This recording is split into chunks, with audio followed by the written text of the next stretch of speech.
So hello everyone, good morning. I'm Shweta. Welcome back to my channel. I hope you all are doing great. So again मैं आ गई हूँ एक new video के साथ और आज की वीडियो में बात करेंगे। एक चैनल है YouTube पे, रिएक्शनिस्ट है वो, तो उनका ना स्टार्टिंग से ये रहा है कि वो जिसके पीछे पड़ती हैं उसके पीछे इतने गंदे तरीके से हाथ पैर धो के पड़ जाती है। वैसे तो मुझे भी बोला जाता है एक फैमिली के लिए कि मैं उनके पीछे हाथ धो करके पड़ जाती हूँ, बट उसका भी ना एक्चुअली मुझे भी लगता है कि मैं सबसे ज्यादा उस फैमिली पे रिएक्शन देती हूँ, बट उसका दो रीजन है। एक रीजन तो ये है कि उनकी फैमिली में सबसे ज्यादा गंदगी होती है और मैंने हमेशा से कहा है कि स्कूल के टीचर से लेकर के प्रिंसिपल से लेकर के प्यून तक सारे लोगों का ध्यान क्लास के सबसे बदतमीज और रूड बच्चे पे ज्यादा होता है। तो वैसे ही ये गंदी फैमिली है तो उनपे मैं ज्यादा रिएक्शन देती हूँ। और दूसरा एक रीजन है कि उस फैमिली ने मेरे साथ पर्सनली मेरे साथ बहुत गंदे तरीके से जो भी किया था, एक कंट्रोवर्सी, तो उसकी खुन्नस है तो वो निकलता है। लेकिन ये जो चैनल है ये जिसके पीछे पड़ती है उसके पीछे बहुत बुरी तरीके से पड़ जाती है और विदाउट एनी रीजन उसका जीता जाता एग्जाम्पल अभी मैं देना चाहूंगी। एक तो मतलब ऐसे ऐसे टॉपिक ये उठाती है जिस टॉपिक पे हमें बोलने में हमारी जुबान लड़खड़ाती है। अभी रिसेंट ये पीछे पड़ी हुई थी चटोरी रजनी जी, जिनके बच्चे के साथ जो भी हुआ आप लोगों को पता है। उस मैटर पे इन्होंने इतने वीडियो बनाए, ये तब तक वीडियो बनाती रही जब तक इनको गंदी गंदी लोगों से गालियां ना पड़नी शुरू हो गए। बिकॉज मैंने एक दो चैनल का देखा जो इनको बहुत गंदे तरीके से क्रिटिसाइज कर रहे थे, वो रिकमेंड हो रहा था मुझे वो वीडियो। एंड दूसरी वो सपना जी वाले मैटर में ये वैसे ही इन्वॉल्व थी बहुत बुरी तरीके से। तो चलिए, अभी इनका रीसेंट टॉपिक मिला है दीपिका कक्कर इब्राहिम, उसके पीछे बहुत बुरी तरीके से हाथ धोकर के पीछे पड़ी हुई हैं। और मैं कहती हूँ, मुझे नहीं पता मैं गलत या मैं सही, बट मैंने हमेशा से कहा है I support Deepika Kakkar and उनके हस्बैंड शोएब इब्राहिम। तो इन्होंने एक वीडियो डाला था तो उसमें इनका कहना है, जैसा कि हम सबको पता है कि दीपिका एक शो में थी मास्टर शेफ, उसमें एक एपिसोड आया जो कि घर के हाउस हेल्पर को डेडिकेटेड वो एपिसोड था। तो उसपे इस मैडम ने वीडियो बनाया है और बहुत चटकारे ले लेकर मजे ले लेकर इनका कहना था कि हाउस हेल्पर के नाम पे एक एपिसोड बनाया गया। तो वो एपिसोड दीपिका के कहने पे नहीं बना, वो उस शो का कॉन्सेप्ट था ना, इतनी तो समझ आप में होगी ही, ऑफकोर्स होगी। तो दूसरी चीज की इनका कहना था कि उनके घर के हाउस हेल्पर के साथ तो क्या क्या हुआ है ये तो हम सबने देखा है, क्योंकि अभी कुछ दिन पहले एक लड़की आई थी जिसने उनकी पूरी मुंबई की जर्नी खोल के रख दी। तो यहाँ पे आप गलत है मैडम, वो उनकी हाउस हेल्पर नहीं थी।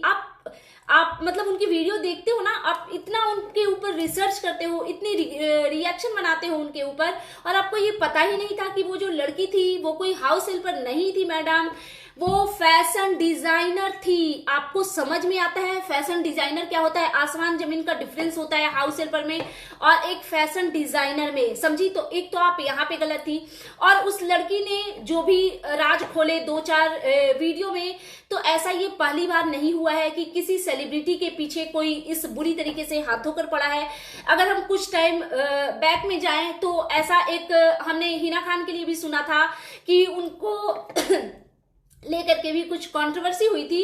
और कंट्रोवर्सी ये हुई थी कि उनको किसी ने गोल्ड का ज्वेलरी दिया था एडवर्टाइजमेंट के लिए, तो उनके ऊपर तोहमत लगा दी गई थी कि उन्होंने गोल्ड का ज्वेलरी सब चोरी करवा दिया है या रख लिया है, समथिंग कुछ है, मैं अच्छे से रिकॉल नहीं कर पा रही हूँ। तो ऐसी कंट्रोवर्सी हमेशा से होती रही है, नॉट अ बिग डील।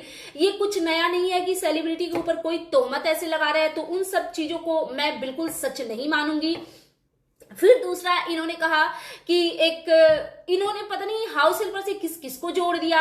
इनका कहना था कि वो एक जो इनके इंटीरियर डिजाइनर थे, जब उन्होंने 2 BHK को 4 BHK में चेंज किया तो जो इंटीरियर डिजाइनर थे उसके साथ में कुछ हुआ। तो हाँ, वो हुआ था, मैं भी उस टाइम पे उनका वीडियो देखती थी, मैं तो हमेशा से देखती हूँ। तो वो मुद्दा एक बना था, जरूर बना था, लेकिन मुझे नहीं लगता कि उसमें दीपिका कक्कर और उनके हस्बैंड बहुत गलत थे। बिकॉज क्या हम जिस वर्कर से काम करवा रहे होते हैं उनसे कुछ मिस्टेक्स नहीं होते? क्या हमारे उनके साथ में आर्गुमेंट नहीं होते? आप बताइएगा, जो लोग भी घर बनवाए होंगे या जो लोग भी इंटीरियर करवाए होंगे, क्या आप लोगों के साथ में ऐसा कभी नहीं हुआ कि अगर आप कहीं और रहते हो और आपने किसी को काम दिया हुआ है और आप 2 दिन के बाद जाकर के देख रहे हो तो आपने बताया कुछ और था और वो कुछ और गया, तो आप थोड़ा सा गुस्सा जाहिर करते हो अपने वर्कर्स के ऊपर, नॉट अ बिग डील। तो यही चीज हुआ था दीपिका कक्कर के साथ, इंटीरियर में कुछ ऊंच नीच हो गई होगी, जो कि एकदम कॉमन सी चीज है जो हमेशा लोगों के साथ में हो जाती है। और ऐसी चीजें हमारे साथ भी हुई है, हम लोग भी बिजनेसमैन हैं, बहुत सारे ऐसे काम हैं जो हमारे स्टाफ ही संभालते हैं। तो अगर हम 1-2 दिन के बाद मेरे हस्बैंड उस चीज को जाकर के देख रहे होते हैं, या घर के बेसमेंट के नीचे ही कुछ काम चल रहा होता है और अगर टाइम नहीं मिला, अगर उसको नहीं वॉच किया गया, 2 दिन के बाद देखा जा रहा है तो सारा कुछ उल्टा पुल्टा हो गया, इधर से होना है उधर से, तो हम उसके ऊपर थोड़ा सा गुस्सा जाहिर करते हैं। बिकॉज पूरे 2 दिन 3 दिन की उनकी सैलरी होती है, हमारा बहुत सारा उसमें मटेरियल लगा हुआ होता है, तो इसमें कोई बड़ी बात नहीं है। लेकिन क्योंकि वो सेलिब्रिटी हैं तो उनके जो भी वर्कर होते हैं तो उस चीज का मुद्दा बना देते हैं। तो आप भी बैठ गए उस मुद्दे को लेकर के, जो कि मेरे नजर में एकदम बेसलेस बात है।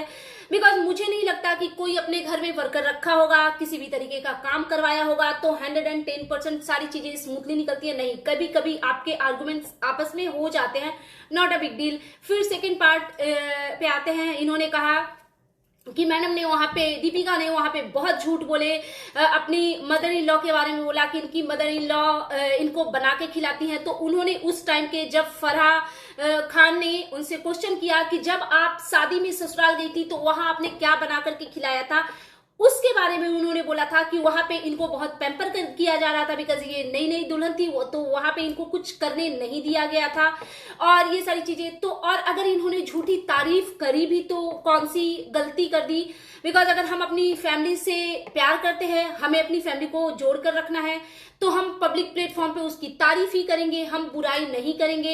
एक चीज उन्होंने जो बोला है अपने पेरेंट्स को ब्लैक पैच, उसको लेकर के इनको अभी तक क्रिटिसाइज किया जाता है। तो अगर इन्होंने अपने इन-लॉज की तारीफ करी तो इसमें कौन सी बड़ी बात है। तो इन्होंने जो इन-लॉज की बात जो कि इनकी जो मदर इन लॉ है वो तो खुद कुछ नहीं करती, मौदाहा से अपनी बहनों को बुला करके काम करवाती हैं। तो मौदाहा से शायद उनकी बहन हमेशा इसलिए आकर के उनके यहाँ पे काम करती हैं बिकॉज उनके 2 बच्चे इन्हीं के घर में रह के पल्ले बढ़े, पढ़े लिखे हैं। एक चीज मैं ये सारे रिएक्शनिस्ट से पूछना चाहती हूँ, जो लोग ये दीपिका कक्कर को और शोएब इब्राहिम को क्रिटिसाइज करते हैं, तो आप गलत चीजें तो बहुत पॉइंट आउट करते हो, बट क्या आपको ये नहीं दिखता कि उन्होंने 2 बच्चों का भविष्य किस तरीके से बनाया है।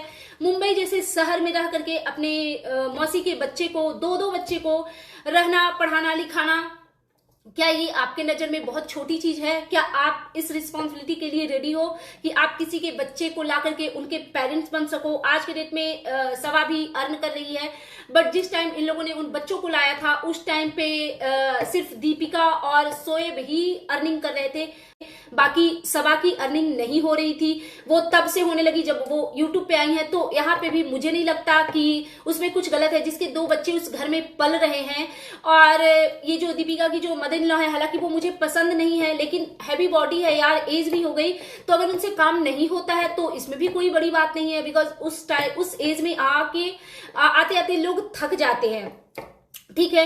एक और चीज, इनकी ब्लैक पैच वाली बात जो बहुत ज्यादा उछाला जाता है, तो ये जो भी रिएक्शनिस्ट उछालते हैं उनसे मैं पूछती हूँ कि क्या आप लोगों ने किसी ऐसे बच्चे को देखा है जिनके हस्बैंड वाइफ के बीच में प्रॉब्लम चल रही होती है और बच्चा मेंटली टॉर्चर हो रहा होता है, बीमार हो रहा होता है, उसकी पढ़ाई लिखाई डिस्टर्ब हो जाती है? क्या आप लोगों ने ऐसा बच्चा नहीं देखा है? सोशल मीडिया पे ही अगर आप देखो तो ऐसे बहुत सारे कपल हैं जिनकी आपस में नहीं बनी, जैसे कि एक ये रिश्ता क्या कहलाता है, मैं जो क्या नाम था, नैतिक का जो रोल निभाते थे, करण मेहरा नाम था आई थिंक, हाँ करण मेहरा, और उनकी वाइफ का नाम है निशा, उनके भी आपस में अनबन हो रहे हैं, डिवोर्स हो चुके हैं, बच्चा माँ के पास रहता है, पेरेंट्स इधर अलग परेशान है कि मैं फादर अलग परेशान है कि मैं अपने बच्चे से मिलूं और वो नहीं मिल पा रहा है। तो ऐसे जब सिचुएशन बनते हो सकता है वो बच्चा अपने पेरेंट्स को फादर को मिस करता होगा, तो वो बड़ा होकर के वो यही बोलेगा कि उसकी जो चाइल्डहुड थी वो बहुत क्रिटिकल थी। तो इसमें कोई बड़ी बात नहीं है, जो उस सिचुएशन में रहता है, अगर कोई आपके जान पहचान में वैसे सिचुएशन में होंगे तो आप उनसे आंसर मांगिए जानिए कि क्या बच्चा फील कर रहा होता है। हमने तो सोशल मीडिया पे ही बिग बॉस में बहुत सारे ऐसे हस्बैंड वाइफ को मैंने देखा है जो अपने बच्चे के लिए तड़प रहे होते हैं। बहुत सारे एक्ट्रेसेस का अगर आप इंटरव्यू उठा करके देखो तो वो लोग खुद भी इस चीज को एक्सेप्ट करते हैं कि उनके पेरेंट्स बचपन में ही अलग हो गए थे, उनके पेरेंट्स के बीच में तालमेल नहीं थी तो डिवोर्स हो गया, तो उन्होंने पूरे बचपन या पूरी लाइफ अभी तक भी वो अपने माता को या पिता को मिस करते हैं। तो इसमें कोई बड़ी बात नहीं है। जो बच्चा वैसी लाइफ जिया है उसको पता होता है कि ये कैसी स्ट्रगल वाली लाइफ है। बिकॉज हम नॉर्मल घरों में भी अगर आप आसपास में कहीं देखने की कोशिश करो तो आपको ऐसे एक दो कपल मिल जाएंगे जिनके आपस की बॉन्डिंग अच्छी नहीं है। तो आप उनके बच्चे से जाकर के पूछो कि वो अपने मन में अपने पेरेंट्स के लिए, अपने माता पिता के लिए क्या रखते हैं। लेकिन दीपिका सेलिब्रिटी हैं तो उन्होंने एक इंटरव्यू में बोल दिया कि क्योंकि उन्होंने बहुत कुछ झेला है, बिकॉज उनके पेरेंट्स के बीच के रिश्ते खराब थे, तो ऑफकोर्स उसका असर बच्ची पे पड़ा होगा। और बच्ची भी सिर्फ एक सिंगल चाइल्ड थी, अगर कोई दूसरा भाई बहन होता तो वो आपस में इन चीजों में थोड़ा घुल मिल के एक दूसरे को संभाल लेते, बट उनके पास संभालने को, उनको सहारा देने के लिए कोई नहीं था। और अनफॉर्चुनेटली उनकी शादी भी हुई तो वो रिश्ता भी वैसा ही हुआ जैसे उनके माता पिता का था। तो इन चीजों का असर इंसान पे रहता है। और आज जब उनको एक अच्छा लाइफ पार्टनर मिला है तो वो अपने दुख को याद करते हुए एक इंटरव्यू में उन्होंने ब्लैक पैच जो वर्ड यूज किया उसको लेकर के इनको अभी तक क्रिटिसाइज किया जा रहा है। तो मतलब मुझे लगता है यार इनफ इज इनफ, किसी को इतना मत ये कर दो। जब हमारे बिहार के ही थे, पटना के सुशांत सिंह राजपूत, तो जब उनकी मौत हुई थी तो उनके को क्रिएटर वगैरह ने बताया था कि उनके अगेंस्ट जो आर्टिकल छपते थे, उनके अगेंस्ट जो इंटरव्यू होती थी मीडिया में, उनके अगेंस्ट जो बातें होती थी उससे वो बहुत ज्यादा इफेक्टेड होते थे, वो हर्ट होते थे। और मुझे नहीं पता उनके जाने का क्या रीजन है, नहीं रीजन है, बट इतना भी किसी को मेंटल टॉर्चर मत करो। मेरा यही मानना है कि यार इनके साथ कुछ ज्यादा हो रहा है, इसी वजह से मुझे इनके प्रति सहानुभूति है। और एक तीसरी बात और कर लेती हूँ जो इस रिएक्शनिस्ट ने किया है बच्ची वाली बात तो पहले ही खत्म हो गई थी, तो अब उस बात को क्यों उछाला जा रहा है। कभी वो बच्ची वाली बात खत्म हुई ही नहीं थी, क्योंकि हर किसी के रिएक्शन में उस बच्ची को घसीट करके लाया जाता था। पहले दीपिका और शोएब उस मैटर पे चुप रहते थे, बट अब इन्होंने एक बेटे को जन्म दिया है, वो बच्चा अब धीरे धीरे बड़ा हो रहा है, तो शायद ये चाहती होंगी कि उस बात को ये अच्छी तरीके से क्लियरिफाई करे। और जिन लोगों ने इस मुद्दे को उठाया है वो इसका आंसर दे। अगर उनके पास प्रूफ्स है तो प्रूफ्स दे, और नहीं है तो इस बात को खत्म करे, ताकि कल को इनके बच्चे को वो सारी चीजें नहीं झेलनी पड़े। बिकॉज यार इतना बड़ा स्टेटमेंट देना मुझे नहीं लगता कि ये इंसानियत है। और फिर इन मैडम का कहना था कि वो इंटरव्यू इतने फ्रस्ट्रेशन में दे रही थी, तो ऑफकोर्स यार फ्रस्ट्रेशन में देंगी ही। जैसे आप जैसे 2 4 10 लोग जिस तरीके से उनके पीछे पड़े हैं, तो आप एक बार ना अपने आप को उस जगह पे रख करके देखिए कि उनकी मेंटल हेल्थ क्या हो रही होगी। आप एक बार ना सोच के देखो कि किस तरीके से उनको क्रिटिसाइज किया जाता है गंदे लेवल पे। और हालांकि इतना गंदा वो अपनी कुछ ब्लॉगिंग में अगर दिखाती कि रोज किसी से, जैसे हम एक फैमिली को क्रिटिसाइज करते हैं तो वो इसलिए करते हैं क्योंकि कैरेक्टरलेस लोग हैं, उन्होंने अपना कैरेक्टर परोसा हुआ है वाईटी पे, घर के लड़ाई झगड़े मुद्दे दिखाते रहते हैं, तो ऐसा तो ये कुछ कर नहीं रही हैं। और लास्ट में एक इंपॉर्टेंट बात ये कर देती हूँ कि ये जो रिएक्शंस जिनकी मैं बात कर रही हूँ, इनका कोई भी लाइन मुझे नहीं लगता कि इनका खुद का होता है, ना कोई शब्द इनके होते हैं। ये सारा का सारा लाइन या तो एनएफ से चोरी करती हैं। एनएफ मैं क्यों बोल रही हूँ, मैं ओरिजिनल नाम ले सकती हूँ, नेहा फैजी से चोरी करती हैं, या मेरी फेवरेट कॉफी वी की लाइनें होती है, या फिर आज की चाय की होती है।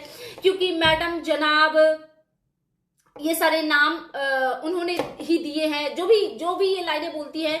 क्योंकि मैं कॉफी वी को हमेशा से फॉलो करती हूँ, एक भी ऐसा वीडियो उनका नहीं होता जो मैं नहीं देखती, तो सारी की सारी चीजें इनकी चोरी की हुई होती है। सो दैट्स इट, ये था मेरा आज का video. Bye bye guys, take care. अगर आपको मेरी वीडियो पसंद आए तो प्लीज मेरे चैनल को सब्सक्राइब कीजिएगा, वीडियो को लाइक कीजिएगा, फैमिली एंड फ्रेंड्स के साथ शेयर कीजिएगा, बेल आइकन दबाइए ताकि आपके पास नोटिफिकेशन जा सके।